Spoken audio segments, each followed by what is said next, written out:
I think that they have not yet grasped the tide turning against them, Right.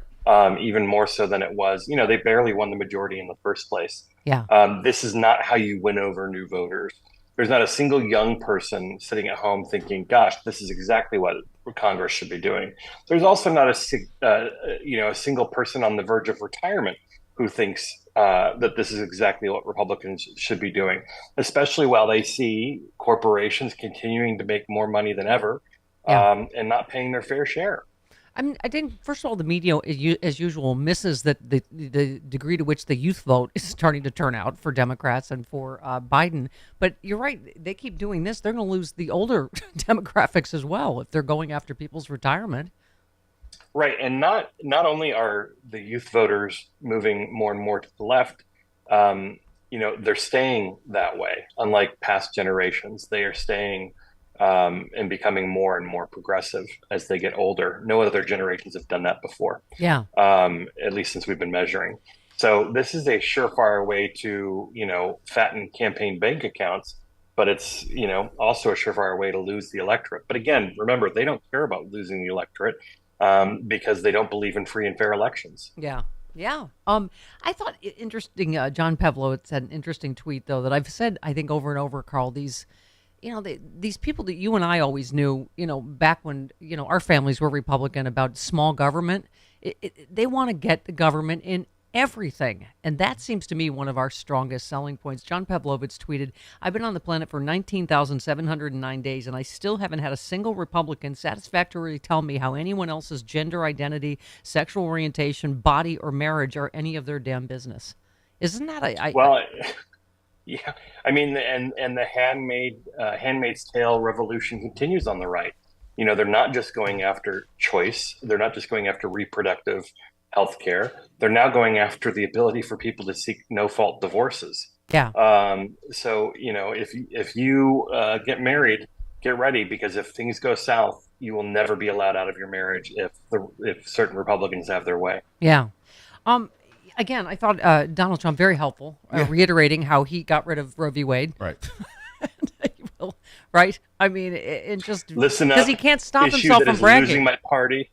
Huh? Issue that is losing my party election after election after election. Yeah. I want you to know I am single-handedly and solely responsible for something that is uniquely unpopular. Yeah. It even said like, "Oh, the 6-week bans. It's all me," because he just can't help himself. By the way, I'm heading to North Carolina next week to see my mama over Memorial Day weekend. This woman that ran as a pro-choice Democrat and Yeah. then flipped as part of how this tragedy happened in North Carolina with the abortion ban. But there was a tweet that said this woman literally campaigned on a pro-choice platform. She used her own abortion story to tell politicians to stay out of women's bodies. This is some Handmaid's Tale crap. I mean, I don't know what I guess redress there is for voters, but talk about George Santos engaging in sort of voter fraud. I mean that seems to me. I mean I smell money around it. I don't know what would cause her to flip, but just one vote obviously helped. Yeah, I with don't this know what the abortion rules ban. are there on recalling elected officials. I'm sure locals are looking at that if that's even an option. But this is a party that is so significantly gerrymandered their legislative districts there that it's very difficult to dislodge them from power.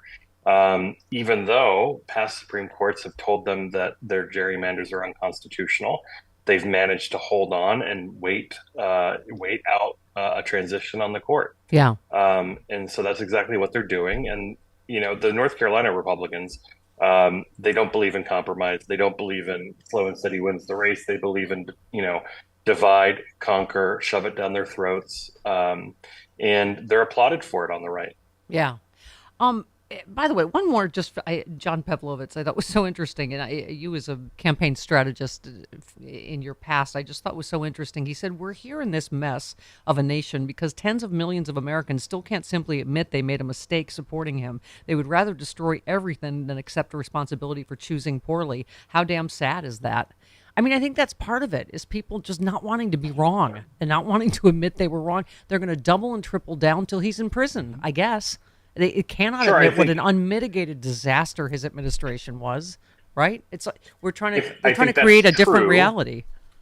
I think that's true, but at the same time, whenever we talk about Trump winning, I want to remind people that he lost the popular vote by millions and millions of votes, and that the only reason he was president at all was Yeah. because of the electoral college and a few tens of thousands of votes. So we as liberals we tend to get in this mindset of like he once won, and he did once win, but he did not win with the support of the American people. Yeah. Yeah. Carl, one of the things I love about you is you are walking the talk, doing the good work. I just thought, of all the screaming and realizing that Republicans are just not operating in good faith anymore and solving any problem. Like we keep saying, I don't know why they keep talking about all this fentanyl being seized as if that's a bad thing. Every time they say it, you're Right. like, thank you, President Biden. Yeah. But I just loved your tweet. You said education and intervention are our best weapons for combating substance abuse and the fentanyl threat. Every student in recovery has the potential to create a future of hope and possibility. The right support can make all the difference. Thank you for saying something positive and proactive about a problem and not, how do Well, we I mean, blame Biden and the Democrats for this? every high school in America can take steps to address this issue, from making sure that every classroom teacher has access to Narcan and training to use it, making sure that high school students are trained on Narcan so that they know how to use it, making fentanyl testing strips available. Fairfax County is not unique. We're seeing the same thing that they're seeing all over the country, and that is hardcore drug use among young people is going down or holding steady very low. But the number of young people who are suffering fatal or not fatal overdoses is skyrocketing among Yeah. young people, almost exclusively because of fentanyl. Yeah. And so not only do we need to combat that, but we do also need to make sure that our schools are meeting the needs of students who are in recovery so that they don't relapse and so that they can have the future that we all want them to have. So let me get this straight. You're saying the problem is the fentanyl itself and not that it might be rainbow colored? You're saying it's not? Because I was told that trans people are giving rainbow colored fentanyl to my children. Okay. Yeah. Okay. By the way, so Jerry Connolly, we were just talking about this latest Republican congressman that literally physically assaulted someone yesterday. You're in, near Jerry Connolly's district, right? You said horrifying, sending our love and support to the congressman, amazing district office team, and hoping for their speedy recovery. It's not just it's getting dangerous out there. It is. It is. Yeah. Yeah. I was in that office about a month ago talking with the congressman and one of the staff people who was hurt. And it is unconscionable. And no one should have to worry about the threat of physical violence when they decide to go into public service, whether they are an elected official or whether they are someone who supports the work of an elected official. Yeah. Because they are supporting the American people. That is their job. They shouldn't have to worry about things like this. Political violence is never the answer. Well, we were just talking about our beloved Congressman Adam Schiff. Like these district offices are just, they don't have security like at the Capitol. I mean, if you listen to any of Right. Eric Swalwell's threats, I mean, it is, and now they're trying to eject Adam Schiff from Congress. I mean, they're just so like, oh, you can do George Santos, so we're going to do Adam Schiff for no reason. For no reason. They have Right. no grounds. As if they are apples and apples. I mean, Right. You remember George Santos is charged with, I think, 13 felonies. Yes. And counting, as far as I'm concerned. Yeah. Yeah. But I mean, if literally it's their Pee Wee Herman strategy. I know you are, but am I? No, we're going to eject you then. I mean, both sides don't do it. I don't know how many times we can say. Carl, speaking of indictments, what do you think about it seems like the documents case is up next. Could be. I mean, how long have we been waiting? Yeah. Yeah. But I mean, it seems with Trump's lawyer leaving and this, them turning over these records, showing that he absolutely knew the process for declassification. I mean, that seems like, more endgame stuff than beginning, doesn't it? Yeah.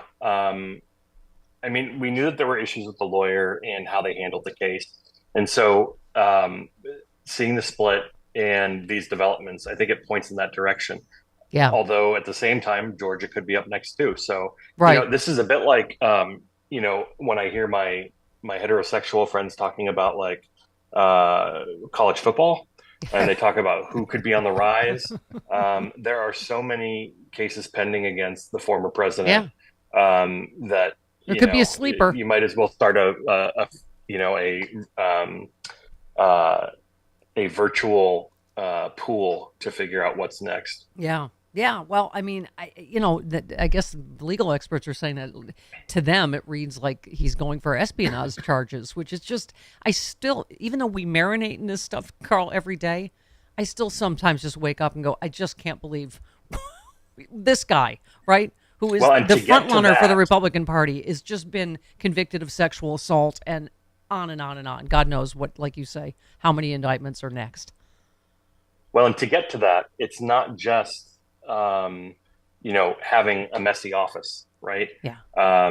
They'd have to actually show some intent, and it'll be interesting to see what evidence they have. Yeah, absolutely. All right, Carl, you are indeed doing the Lord's work. Thank you so much. All right, have a good one. All right, honey. Thanks, See you next Carl. week. 46 minutes after the hour. This portion of the show brought to you by Carlos. I was saying that I totally took his point about, but this is what you've been screaming about on Twitter all day yesterday, and you talk about all the time, is both sides don't do it. When he says, oh, it's our divided media, we have a divided conversation now. MSNBC is not the same as Fox, which is why Fox just lost $11 billion